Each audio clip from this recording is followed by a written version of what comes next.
படம் கொஞ்சம் ஹரி படம் எப்படி இருக்குமோ அந்த மாதிரி தான் பாருங்க, வேற எதுவும் புதுசாலாம் இல்ல. அவரு ஐரோடு அந்த பையன் வந்து பழி வாங்குற மாதிரி தான் எல்லா கதையும் இருக்குது. சாமி 2 பாத்திருக்கீங்கல்ல, அவங்க அப்பாவுக்கோசரம் தான் வந்து பழி வாங்குவாங்க. சாமி பாத்திருக்கீங்களா இல்லையா? பாத்திருக்கு தானே, அதே மாதிரி தான் இருக்கும். படம் ஃபுல்லா ஆக்ஷன் மட்டும் தான் இருக்குது, கதை கொஞ்சம் கொஞ்சம் தான் இருக்கு, முழு கதையெல்லாம் இல்ல, கொஞ்சம் கொஞ்சமா இருக்கு. பழி வாங்குற கதை தான், அவ்வளவுதான், வேற ஒண்ணும் இல்ல. அது சிங்கிள் ஷாட்ல ஒண்ணு பண்ணிருக்காங்க. இன்டர்வலுக்கு முன்னாடி ஒரு ஒரு கார் சேசிங் ஒண்ணு இருக்கும், அது சிங்கிள் ஷாட்ல செம்மையா பண்ணிருக்காங்க. ஆனா கொஞ்சம் குவாலிட்டி கொஞ்சம் கம்மியா இருக்குது. அது எந்த கேமரால எடுத்தாங்கன்னு தெரியல. சில இடத்துலலாம் குவாலிட்டி எல்லாம் ரொம்ப டல்லா இருக்குது. டிஐ எல்லாம் பண்ணாம விட்டாங்களான்னு தெரியல. ஆனா அந்த இடத்துல குவாலிட்டி கொஞ்சம் கம்மி.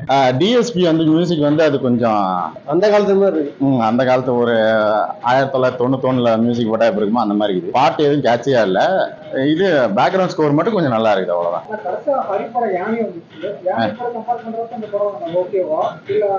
இல்ல, யானை நல்லா இருக்கு, எனக்கு பிடிச்ச படம் யானை. அது அது கொஞ்சம் விறுவிறுப்பா நல்லாவே இருந்துச்சு. பட் இது கொஞ்சம் கம்மி தான். நம்ம யானையை பார்த்துட்டு இந்த படத்தை பார்த்தா கொஞ்சம் கம்மியா தான். இதுல ஸ்பீடு கம்மி தானா?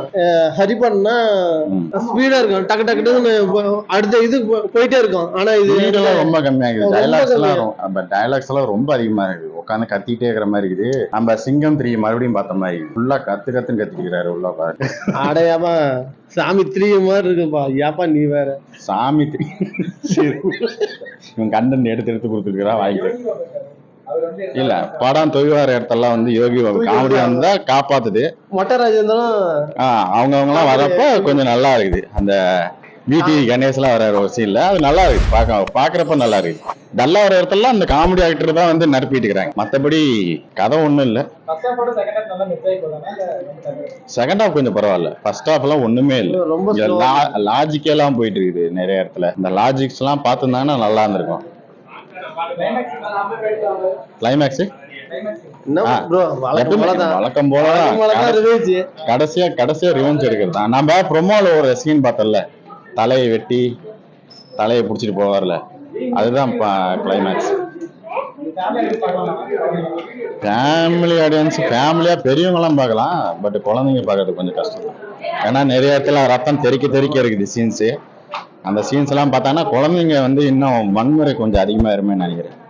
மற்றபடி ஃபேமிலியா உட்காந்து பார்க்கலாம், சும்மா ஃபேமிலி கதை தான். ஆனா ரொம்ப தெறிக்க வச்சுட்டானுங்க. பேர் ரத்தம்னே வச்சிருக்கலாம், நல்லா தான் இருந்திருக்கும். யார் பின்னாடி சிரிச்சிட்டு போறாங்களா?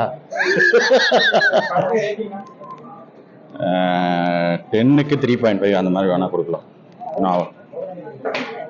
அதோட கம்மியா கொடுக்கணும் இல்லையா?